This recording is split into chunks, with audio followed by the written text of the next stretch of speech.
அஸ்ஸலாமு அலைக்கும் வரஹ்மத்துல்லாஹி வபரகாத்துஹு. நஹ்மதுஹு வ நுஸல்லி அலா ரசூலிஹில் கரீம். அல்லாஹும்ம ஸல்லி அலா சய்யிதினா முஹம்மதின் வ அலா அலி சய்யிதினா முஹம்மதின் வ பாரிக் வஸல்லிம். நமக்கெல்லாம் நபி ஸல்லல்லாஹு அலைஹி வஸல்லம் அவர்களின் உம்மத்தினர் என்ற பெருமையை வழங்கிய அல்லாஹ் ஒருவனுக்கே எல்லாம் புகழும்.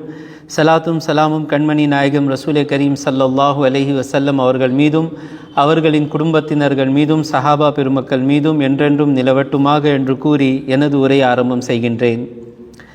கண்ணியம் நிறைந்த அல்லாஹ்வின் நல்லடியார்களே, இன்று ரமதானுடைய 17வது நாள் ஆகையினால் சகோதரர்கள் ஒரு கோரிக்கை வைத்தார்கள். பதர் சஹாபாவை பற்றி, பதர் போரை பற்றி சுருக்கமாக சொல்லுங்கள். ஹிஜ்ரத்துக்கு பிறகு, ஹிஜ்ரத் எப்போ நடந்தது? ஸல்லல்லாஹு அலைஹி வஸல்லம் நான் நபி என்று சொல்லி 13 வருடங்களுக்கு பின்னால் ஹிஜ்ரத் நடந்தது. ஹிஜ்ரத் நடந்ததற்கு பிறகு அல்லாஹு தாலா மோமின்களை கட்டளையிட்டான் பழி வாங்கிறதுக்காக. ஏன் பழி வாங்கணும்? ஹிஜ்ரத் ஒரு அநியாயம். அவங்களுடைய அநியாயத்தின் காரணமாக ரசூலுல்லாவும் அவருடைய தோழர்களும் மக்காவை விட்டு மதீனாவுக்கு வர வேண்டியதாக ஆயிடுச்சு.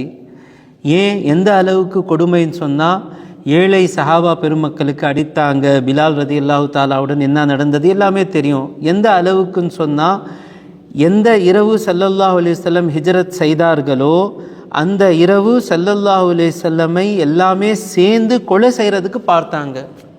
அந்த இரவு அந்த அளவுக்கு அநியாயம் செஞ்சாங்க.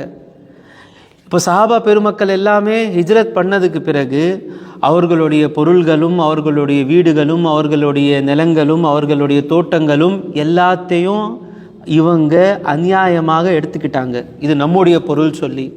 அநியாயம் தானே? அவங்கள்ட்டேருந்து பழி வாங்கணும் இல்லை, திருப்பி எடுக்கணும் இல்லை. அல்லாஹ் கட்டளையிட்டான், நீங்கள் போய் பழி வாங்குங்க. எந்த விஷயத்தில்?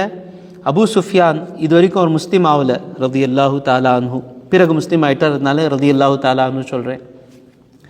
அவர் மக்காவாசிகளுடைய பொருள்களை கொண்டு ஒரு வியாபார கூட்டத்தை எடுத்து ஷாம் தேசத்துக்கு போயிருந்தார். இப்போ அவர் திரும்பி வர்றாரு. அப்போ ஸல்லல்லாஹு அலைஹி வஸல்லம் அவர்கள் நாம் போய் அந்த வியாபார கூட்டத்தை தாக்கி அவங்களுடைய பொருள்களை எல்லாமே நாம் எடுத்துக்கொள்வோம். ஏன்னா அவங்க அநியாயம் செஞ்சுருக்காங்க. அதுக்காக வியாபார கூட்டம் எத்தனை பேர் இருப்பாங்க? 50 பேர் இருப்பாங்க, 100 பேர் இருப்பாங்க, 200 பேர் இருப்பாங்க. எந்த ஒரு ஆயுதங்களும் இருக்காது. அப்போ ஸல்லல்லாஹு அலைஹி வஸல்லம் 313 சஹாபா பெருமக்களுடன் சென்றார்கள். ஆயுதங்கள் எல்லாம் அவ்வளோவா இல்லை. ஒரு 17 பேர்கிட்ட அல்லது 20 சிலர்கிட்ட தான் வாள் இருந்தது. 2 குதிரை தான். இது எடுத்துகிட்டு ஸல்லல்லாஹு அலைஹி வஸல்லம் கிளம்புறாங்க. இந்த செய்தி அபூ சுஃபியானுக்கு சேருது. கேட்ட உடனே அபூ சுஃபியான் உடனடியாக ஒரு ஆளை மக்காவுக்கு அனுப்புகிறாரு. அனுப்பி உதவி செய்கிறதுக்கு வாங்க, உதவி செய்வதற்கு வாங்க, உங்களுடைய வியாபார பொருள்கள் எல்லாமே முஹம்மத் ஸல்லல்லாஹு அலைஹி வஸல்லம் அவர்கள் தாக்குதல் செய்ய போகிறாரு. நம்மள்கிட்ட அவங்களுக்கு போரிடுவதற்கு எந்த ஒரு அந்த ஆயுதங்களும் இல்லை, மக்களும் இல்லை. உடனடியாக படை எடுத்துகிட்டு கிளம்புங்க. அபூ ஜஹலுக்கு ஈகோ வந்துச்சு, கோவம் வந்துச்சு. என்ன அவ்வளோ தைரியமாக அவங்களுக்குன்னு சொல்லி ஒரு 1300 நபர்களை தயாரித்து கிளம்புறதுக்கு ஆரம்பித்தான். அப்போ அவங்களுக்கு ஒரு பிரச்சனை இருந்தது.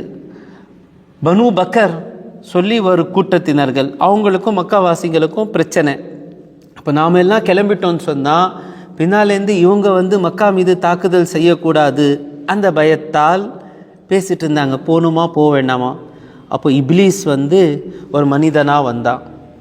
சொன்னால், என்ன பிரச்சனை, ஏன் கூச்சம், போங்க. இல்லை பனு பக்கர் ஏதாவது பண்ணிடுவாங்க.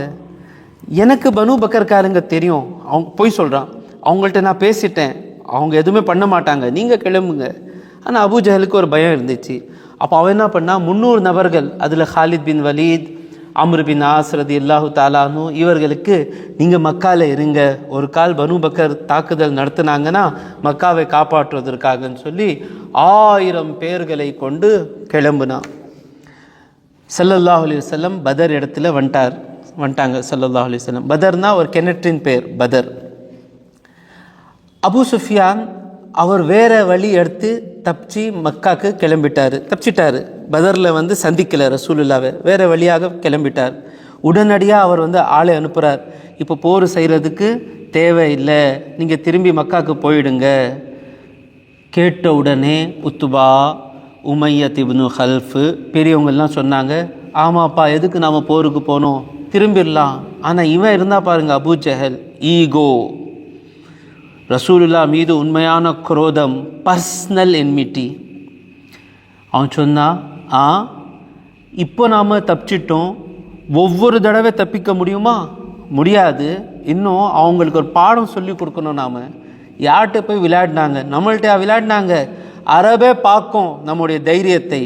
நாம் அங்கே போவோம், 3 நாள் கொண்டாட்டமாக இருப்போம், சாப்பிடுவோம், குடிப்போம், என்ஜாய் பண்ணிவிட்டு அவங்களுக்கு எச்சரிக்கை கொடுத்து திரும்புவோம். இல்லைன்னா போர் நடந்துச்சுன்னா அவங்க எல்லாத்துக்கும் நாம் வந்து கொலை செஞ்சுருவோம்.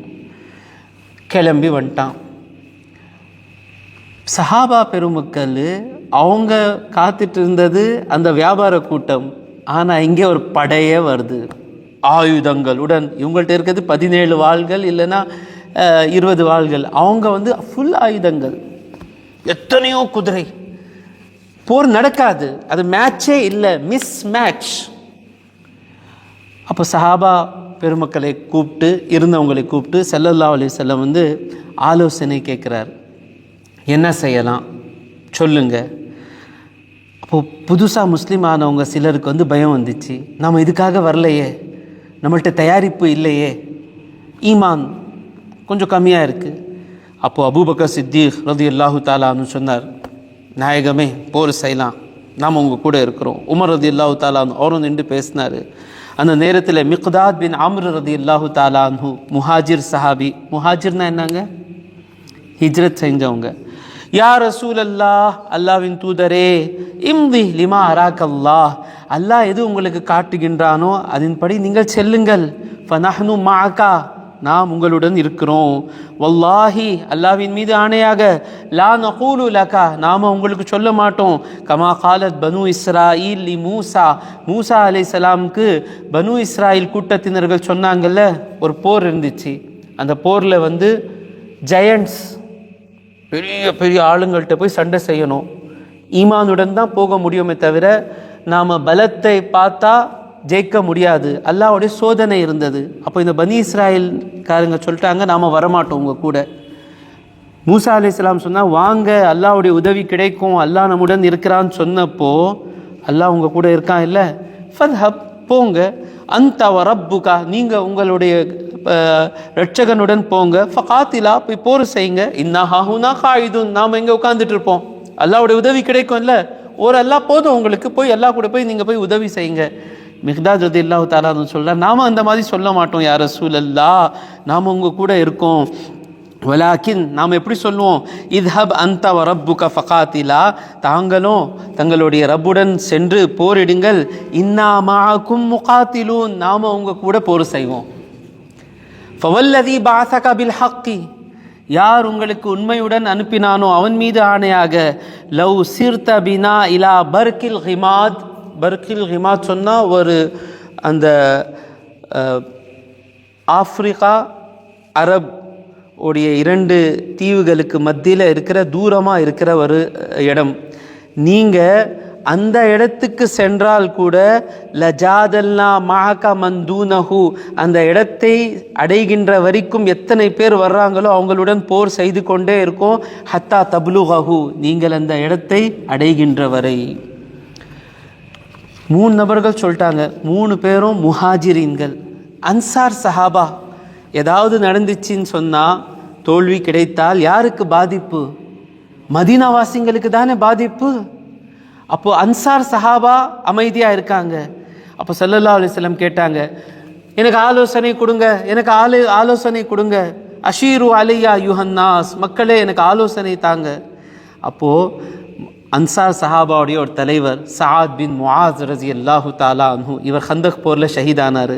அவர் சொன்னார், லக அன்னக துரீதுனா யா ரசூலல்லாஹ், நீங்கள் நம்முடைய என்ன அபிப்பிராயம் இருக்குன்னு சொல்லி கேட்குறீங்களா?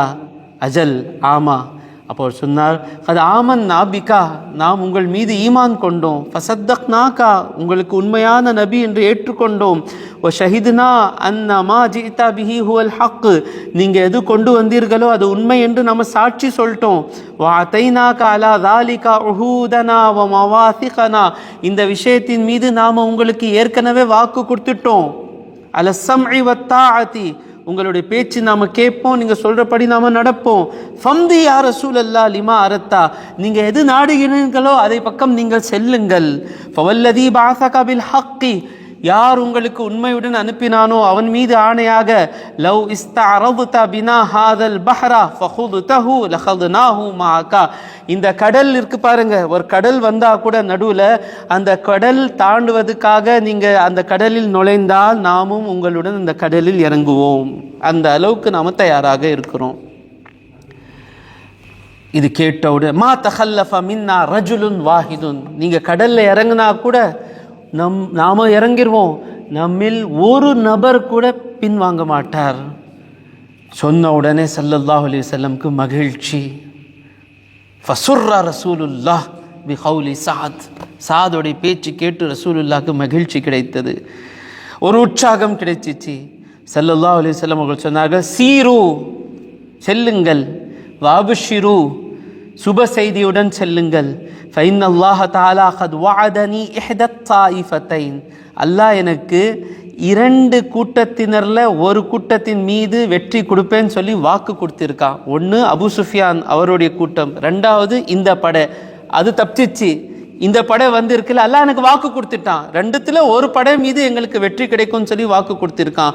வல்லாஹி, அல்லாஹ்வின் மீது ஆணையாக, லகஅன்னி அல் ஆனா, நான் இப்பொழுது அன்துரு இலா மசாரிஇல் கௌமி, எவன் எங்கே சாவ போறான், வெட்டப்பட போவான், மரணிப்பான், அந்த இடம் நான் பார்க்கின்றதை போல் இருக்கிறது சொல்லி ஸல்லல்லாஹு அலைஹி வஸல்லம் தைரியம் ஊட்டுவதற்காக ஒவ்வொரு இடத்துல போய் காமிச்சார். இங்கே அபூஜஹல் மரணிப்பான், இங்கே உத்துபா, அங்கே அவன் இவன்.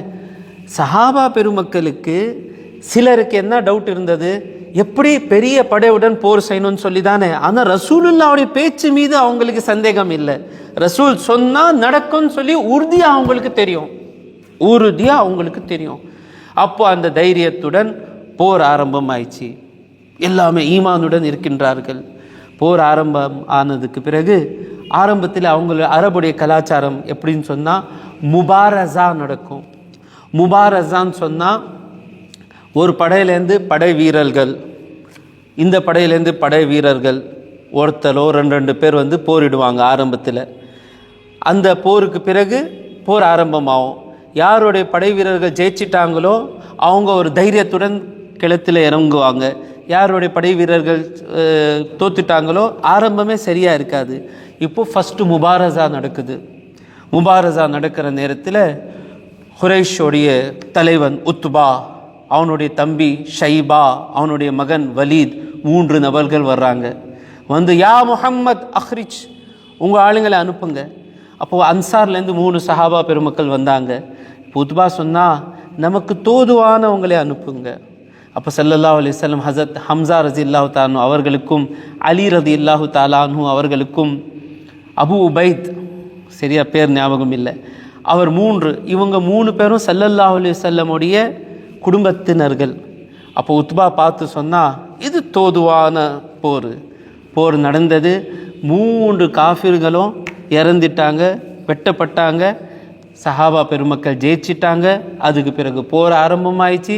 சஹாபா பெருமக்கள் களத்தில் இறங்கின உடனே மலக்குமார்கள் ஜிப்ரையிலுடன் இறங்கிட்டாங்க. சில சஹாபா பெருமக்கள் சொல்கிறாங்க, மலக்குமார்களை நம்ம பார்த்தோம், மலக்குமார்களுடைய அடையாளம் என்ன, மஞ்சள் கலர் தலப்பா கட்டியிருந்தாங்க மலக்குமார்கள். காஃபிர்களால் பார்க்க முடியாது, மோமின்களாலும் அனைத்து மோமின்களாகவும் பார்க்க முடியாது. போர் நடந்துகிட்ருக்கோம். காஃபிரோடைய கையில் வாள் இருக்கும், மோமினோடைய கையில் குச்சி இருக்கும், இல்லைன்னா கட்டை இருக்கும். ஆனால் தானாகவே அவனுடைய கழுத்து வெட்டி கீழே விழும், முஸ்லீம் ஜெயிச்சிருவார். அந்த மாதிரி போர் நடந்தது. அந்த நேரத்தில் அப்துர் ரஹ்மான் பின் அவுஃப் ரலியல்லாஹு தஆலான்னு சொல்கிறார், 2 வாலிபர்கள், டீனேஜ். ஒருத்தர் வந்து கேட்டார், சித்தப்பா இவர் அபூ ஜஹல் யார் சொல்லி கொஞ்சம் காமிங்க. இன்னொருத்தர் இருந்தார் பக்கத்தில் வாலிபர், எனக்கு காமிங்க அபூ ஜஹல் யார். ஏன்ப்பா உங்களுக்கு அபூ ஜஹல் எதுக்கு? இல்லை, ஸல்லல்லாஹு அலைஹி வஸல்லமுடைய எதிரியை இன்றைக்கி நாம் விடமாட்டோம். திடீர்னு அபூ ஜஹல் முன்னால் வந்தான். அப்துல் ரஹ்மான் பின் அவுஃப் காமிச்சார், இவன் தான், நீங்கள் யாரை தேடுறீங்களோ இவன் தான் அந்த அபூ ஜஹல். போன உடனே 2 வாலிபர்கள் போய் அபூ ஜஹலை வெட்டி அவனுக்கு காயப்படுத்தி கீழே படுத்துட்டான். முஸ்லிம்கள் ஜெயிச்சிட்டாங்க. அப்புறமா ஸல்லல்லாஹு அலைஹி வஸல்லம் கேட்குறாங்க, அபூ ஜஹலை யார் வெட்டினாங்க? இந்த 2 தோழர்கள் வந்து, நான் யா ரசூலல்லாஹ். இன்னொருத்தர் சொன்னார், நான் யா ரசூலல்லாஹ். ஸல்லல்லாஹு அலைஹி வஸல்லம் உங்கள் வாள்களை காமிங்க. பார்த்து 2 பேரும் அபூ ஜஹலை வெட்டி இருக்கீங்க. போய் கேட்டார், அபூ ஜஹலோட நிலைமை என்ன இருக்குன்னு பார்த்துட்டு வாங்க. அப்போ அப்துல்லா இப்னு மஸ்ஊத் ரலியல்லாஹு தஆலா அன்ஹு போகிறாரு. போய் அவனுடைய நெஞ்சு மீது காலை வைக்கிறார். அந்த கால் எந்த கால் தெரியுமா? வாழ்நாள் முழுவதும் மக்கால அப்துல்லா இப்னு மஸ்ஊத் ரலியல்லாஹு தஆலா அவனுடைய கால் வந்து மெலிசாக இருக்கும். அந்த காலை பார்த்து இவன் கேலி ஏற்றுவான் அபூ ஜஹல், இந்த காலா சொர்க்கத்துக்கு போகுது. அப்போ ஸல்லல்லாஹு அலைஹி வஸல்லம் சொல்லுவார்கள், எந்த காலை இவன் விளையாட்டாக பேசுகிறானோ சொர்க்கத்து ஹூர்கள் இருக்காங்க பாருங்க, அந்த காலை பார்க்குறதுக்கு ஆசையாக இருக்கிறாங்க.